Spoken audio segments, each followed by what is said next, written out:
সেদিন আমার হাজবেন্ড আমাকে ফোন দিয়ে আবদার করলো যে ও আজকে আমার হাতে শাই টুকরা খাবে।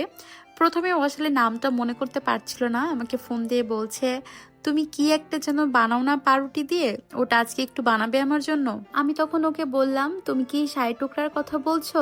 তখন বলছে হ্যাঁ হ্যাঁ শাই টুকরার কথাই বলছি, তুমি ওইটা একটু বানিয়ে ফ্রিজে রেখে ঠান্ডা করবে, আমি রাতে বাসায় এসে ওটা খাবো। তো জামাই যখন আবদার করেছে তখন তার কথা কি না শুনলে হয়?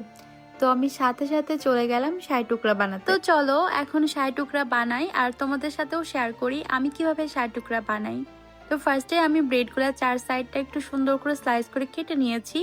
এরপর মাছ বরাবর একটু স্যান্ডউইচের শেপ করে কেটে নিয়েছি আর কিছু মাছ থেকে সমান করে কেটে নিয়েছি। তবে তোমরা চাইলে কিন্তু না কেটে এভাবে আস্ত করেও রেখে দিতে পারো। এবার আমি ব্রেডগুলো সুন্দর করে ভেজে নিব ব্রাউন কালার করে। তবে এই কাজটা কিন্তু তোমরা চাইলে সম্পূর্ণটা ঘি দিয়ে ভেজে নিতে পারো। তবে আমার কাছে আসলে অত বেশি ঘি ছিল না, তার জন্য আমি এখানে তেলের মধ্যে ভেজে নিয়েছি আর তার মধ্যে কিছুটা ঘি অ্যাড করেছি, এতেও কিন্তু ঘিয়ের সুন্দর একটা ফ্লেভার পাওয়া যাবে। তো ব্রেডগুলো একটু সুন্দর করে ভেজে নিব, যখন এটা ব্রাউন কালার হয়ে যাবে তখন কিন্তু তেল থেকে উঠিয়ে নিব। তবে আমার কাছে মনে হয় এভাবে ভাজাতে আসলে অনেক বেশি তেল সোপ করে নেয় আর এতে কিন্তু খাবারটা অনেকটাই বেশি আনহেলদি হয়ে যায়। এ তো যখন ব্রাউন কালার হয়ে গিয়েছে তখন আমি সুন্দর করে এগুলো তেল থেকে তুলে নিচ্ছি। তো দেখো কি পরিমাণ তেল সোপ করেছে, তো আমি যতটা সম্ভব তেল একটু চিপে নেওয়ার চেষ্টা করেছি। এভাবে একে একে আমি সবগুলো ব্রেড ভেজে নিয়েছি, সবগুলো ব্রাউন কালার করে নিয়েছি। তবে কয়েকটা ব্রেড আমার একটু পুড়ে গিয়েছিল। আর ব্রেডগুলো ভেজে নেওয়ার পর এখন আমি দুধের মালাইটা রেডি করে নিব। একটা পাত্রে আমি এখানে 1 লিটারের মতো দুধ জাল করে নিয়েছি। তোমরা দুধের মধ্যে কিছু একটা দেখতে পাচ্ছ, হয়তো অনেকে বলতে পারো যে দুধের মধ্যে হয়তো ময়লা পড়েছে।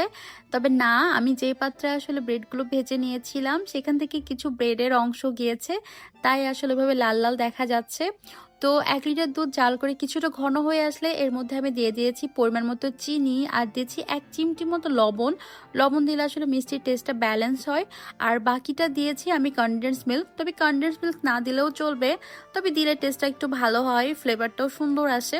তো আমি এখানে বেশ অনেকখানি কনডেন্স মিল্ক দিয়েছি, তারপরে দিয়েছি বেশ অনেকটা গুঁড়া দুধ। আর গুঁড়া দুধটা দিলে কিন্তু দুধের ঘনত্বটা আরও অনেক বেশি সুন্দর হবে আর টেস্টটাও কিন্তু অনেক বেশি হবে। এর মধ্যে দিয়ে দিয়েছি আমি 2 থেকে 3টা এলাচ সুন্দর একটা ফ্লেভারের জন্য। দুধটা যখন অনেক বেশি ঘন ক্রিমি হয়ে গিয়েছিল তখন অন্য একটা পাত্রে আমি সামান্য একটু ঘি দিয়ে কিছুটা বাদাম কুচি ভেজে নিয়েছি, তারপর সেই দুধের ক্রিমের মধ্যে বাদাম কুচিগুলো দিয়ে নিয়েছি। তো দেখতেই পাচ্ছ দুধটা এখানে কি পরিমাণ ইয়াম্মি দেখাচ্ছে, অনেক বেশি ক্রিমি হয়েছে আর এটার টেস্ট কিন্তু খুবই দারুণ হয়েছিল। এবার অন্য একটা পাত্রে আমি এখানে 1 কাপ মতো চিনি নিয়েছি আর 2 কাপ মতো পানি দিয়েছি, একটু পাতলা করে একটা চিনির শিরা বানিয়ে নিয়েছি। তো শিরাটা যখন একটু বলক উঠে আসবে তখনই কিন্তু নামিয়ে নিয়েছি। এবার আমি আগে থেকে যেই ব্রেডগুলো ভেজে রেখেছিলাম সেই ব্রেডগুলা এই গরম শিরার মধ্যে একটু ডুবিয়ে নিয়ে তারপর আমি যে পাত্রে সার্ভ করব সেখানে তুলে নিয়েছি। তবে খেয়াল রাখতে হবে চিনির শিরা অথবা ব্রেড যে কোনো একটা কিন্তু গরম থাকতে হবে, তাহলে খুব সুন্দর মতো চিনির শিরার মধ্যে এটা সোপ হয়ে যাবে। তো একটা পাত্রে আমি সুন্দর করে ডেকোরেট করে নিয়েছি যেভাবে রাখতে চাচ্ছি। আর দেখো আমার এই দুধের ক্রিমটা কি পরিমাণ ঘন হয়ে উপরে একটা সর পড়েছে, এটা খেতে কিন্তু ভীষণ মজা হয়েছিল আর ঠান্ডা হওয়ার পর কিন্তু এটা আরো অনেক বেশি ঘন হয়ে গিয়েছিল। তো এবার এই ক্রিমটা আমি এখন সে ব্রেডের উপর সুন্দর করে দিয়ে দিব। তবে আমার কাছে মনে হয়েছে সেদিন আমার দুধের মালাইটা একটু বেশি ঘন হয়ে গিয়েছিল, আর একটু পাতলা থাকলে নামিয়ে নিলে হয়তো বেশি ভালো হতো, কারণ ঠান্ডা হওয়ার পর কিন্তু এটা আরো অনেকখানি ঘন হয়ে যাবে। তো সুন্দর করে আমি দুধের মালাইটা প্রত্যেকটা ব্রেডের উপর সুন্দর করে ছড়িয়ে দিচ্ছিলাম। আর এই কাজটা করতে আমার কি যে ভালো লাগে, এই পর্যায়ের এই কাজটা আমার কাছে করতে খুব ভালো লাগে। তো সুন্দর করে আমি একটু ক্লিন করে নিচ্ছি আর এখন একটা র্যাপিং পেপার দিয়ে র্যাপ করে আমি এটা ফ্রিজে রেখে দিব 2-1 ঘন্টার মতো।